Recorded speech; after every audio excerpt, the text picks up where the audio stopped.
नमस्कार मंडळी, coder stage या युट्यूब चॅनलवर आपल्या सर्वांचं सहर्ष स्वागत आहे.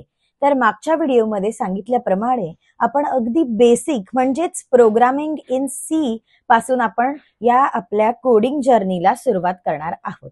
तर आता आपण पाहत आहोत programming in C.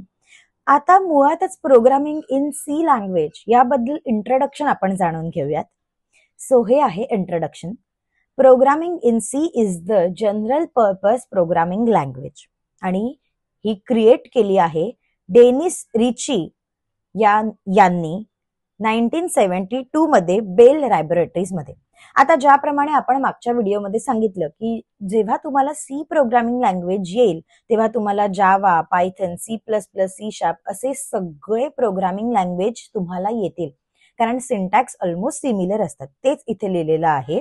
If you know C, you will have no problem learning other programming languages such as Java, Python, C++, C#.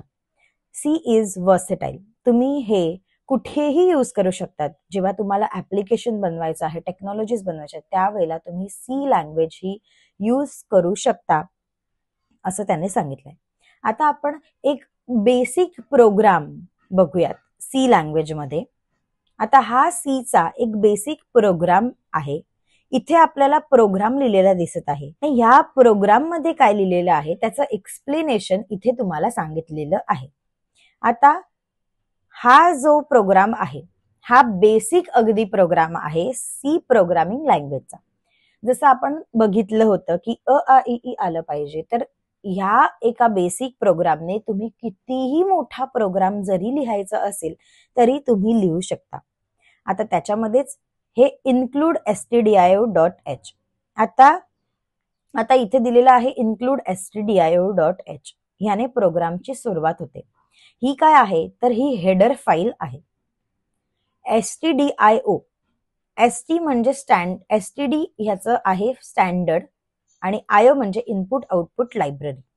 stdio he standard input output library आहे. आणि इंटमेन हा एक फंक्शन आहे. जो मेन फंक्शन चालू होतो curly ब्रॅकेटमध्ये आणि close होतो कर्ली ब्रॅकेटने. या मेन फंक्शनच्या आत तुम्ही जे काही लिहिता ते आपल्याला स्क्रीनवरती एक्झिक्यूट होतं आउटपुट म्हणून. आता हे जेव्हा आपल्याला एक्झिक्यूट करायचं असतं तेव्हा आपल्याला नेमकं स्क्रीनवरती काय एक्झिक्यूट झालं पाहिजे त्या सगळ्या गोष्टी आपण लिहित असतो या प्रिंटएफ या फंक्शन मध्ये. आता प्रिंटएफ मध्ये मी लिहिलेलं आहे हॅलो वर्ल्ड, म्हणजे तुम्ही समजून गेला असाल की आपल्याला स्क्रीनवरती हॅलो वर्ल्ड हे दिसणार आहे. त्याचंच इथे लिहिलेलं आहे की मेन हे एक फंक्शन आहे ज्याच्यामध्ये कर्ली ब्रॅकेट्स मध्ये तुम्ही कोणतेही कोड जे तुम्हाला एक्झिक्यूट करायचे आहे ते तुम्ही लिहू शकता. Printf is a function used to output print text to the screen. म्हणजे तुम्हाला स्क्रीनवरती जे काही लिहायचं आहे, म्हणजे जे काही तुम्हाला प्रिंट होऊन पाहिजे आहे ते तुम्ही प्रिंटएफ मध्ये लिहिता. रिटर्न 0 हा एक मेन फंक्शनला एंड करण्यासाठी वापरला जातो. आता हा झाला बेसिक प्रोग्राम. आता तुम्ही म्हणाल हा मला बेसिक प्रोग्राम लिहायचा आहे किंवा तो एक्झिक्यूट करून दाखवा. तर एक्झिक्यूट करण्यासाठी आपल्याकडे काही टूल्स वापरले जातात. असंच आपण प्रोग्राम एक्झिक्यूट करतो का तर नाही, प्रोग्रामिंगचे टूल्स वापरले जातात ते बघूयात. फॉर रनिंग कोड, तुम्हाला जर कोड रन करायचा असेल तर तुमच्याकडे हे 3 ऑप्शन्स आहेत जे तुम्ही वापरून कोड तुमचा रन करू शकता. एक तर टेक्स्ट एडिटर आहे. टेक्स्ट एडिटर म्हणजेच काय तर तुम्ही नोटपॅड वरती एखादा प्रोग्राम लिहायचा, तो कमांड प्रॉम्प्ट म्हणजे CMD मध्ये तो प्रोग्राम जर तुम्ही रन केला तर तुम्हाला त्याचा आउटपुट स्क्रीनवर दिसेल. त्याच्यानंतर सेकंड ऑप्शन आहे कंपायलरचं. आपल्याकडे बरेचसे ऑनलाईन कंपायलर प्लॅटफॉर्म्स आहेत, ते तुम्ही यूज करून तुम्हाला जो काही प्रोग्राम रन करायचा असेल तो तुम्ही रन करू शकता. आणि थर्ड ऑप्शन आहे व्हिज्युअल स्टुडिओ. याच्यामध्ये सुद्धा तुमचे कोड्स तुम्ही रन करू शकता.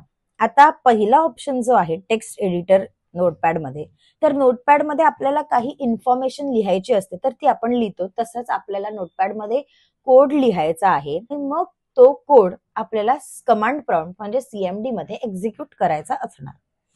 ही जी मेथड आहे ती जराशी जुनी झालेली आहे, आणि जुनी नाही म्हणता येणार पण किचकट, कारण की तुम्हाला प्रत्येक वेळेला एक नवीन फाईल क्रिएट करायची आहे.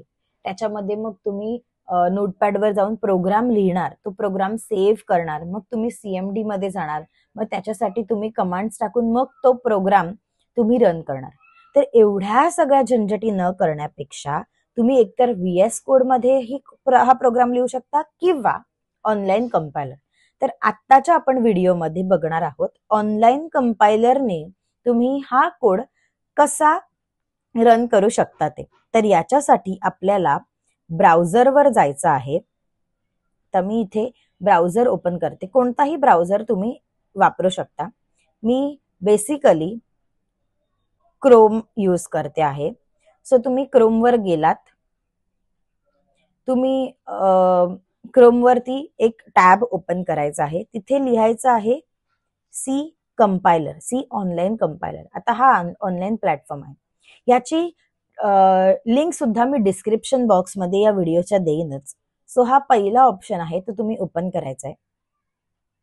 आता तुम्ही बघू शकता की सी प्रोग्रामिंगचा कोड हा इथे लिहून दिलेला आहे. आपण जो बेसिक कोड बघितला तो आपल्याला इथे दिसत आहे. इथे तुम्हाला बरेचसे प्रोग्रामिंग लँग्वेज दिसत असतील. हा आहे पायथन, आर प्रोग्रामिंग, SQLचं तुम्हाला रन करायचं असेल तर. त्याच्यानंतर तुम्ही HTML, CSS, जावा, C++, C#, जावास्क्रिप्ट असे बरेचसे प्रोग्रामिंग तुम्ही रन करून त्याचा आउटपुट इथे बघू शकता.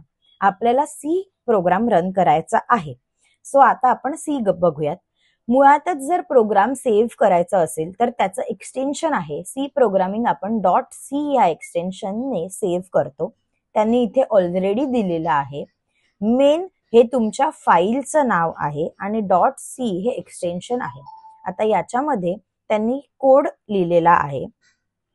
आता मुळातच या ऑनलाईन कंपायलरचे एक डिसएडव्हान्टेज काय माहितीये का, जर तुम्हाला कोडिंग करायची असेल, जर तुम्हाला कोडिंग अगदी इन डीप सगळं टाईप करून जर डीप मध्ये शिकायचं असेल ना, तर ह्याचा डिसएडव्हान्टेज हा आहे की तुम्हाला इथे ऑलरेडी ह्यांनी कोड लिहून दिलेला आहे. या कोडमध्ये तुम्हाला काय प्रिंट करायचंय ते तुम्ही फक्त इथे चेंज करायचं आणि त्याचं तुम्ही आउटपुट घ्यायचं.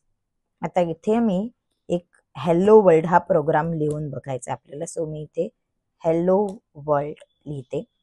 आता तुम्ही इथे रन करायचं, इथे तुम्हाला त्याचा आउटपुट दिसणार हॅलो वर्ल्ड. सो हा याचा डिसएडव्हान्टेज आहे की मला बाकीचे जे काही कोड्स आहेत हे मला लिहून प्रॅक्टिस करताच येत नाही. तर याच्यापेक्षा आपल्याला जर करायचं असतं हे सगळं आपण पुसून टाकायचं, एम्प्टी करायचं आणि मग आपण इथे कोड लिहू शकतो. आता मी इथे लिहिते. आता आपण इथे कोड लिहू शकतो. Hash include stdio.h bracket close, त्याच्यानंतर int function curly bracket open close. आता प्रिंटएफ मध्ये मला लिहायचं आहे वेलकम टू कोडर स्टेज. लास्टला सेमीकोलन द्यायला विसरायचं नाही आणि रिटर्न 0 सेमीकोलन. आता तुम्हाला कळलं असेल की या मेन फंक्शन मध्ये मी हे लिहिलेलं आहे.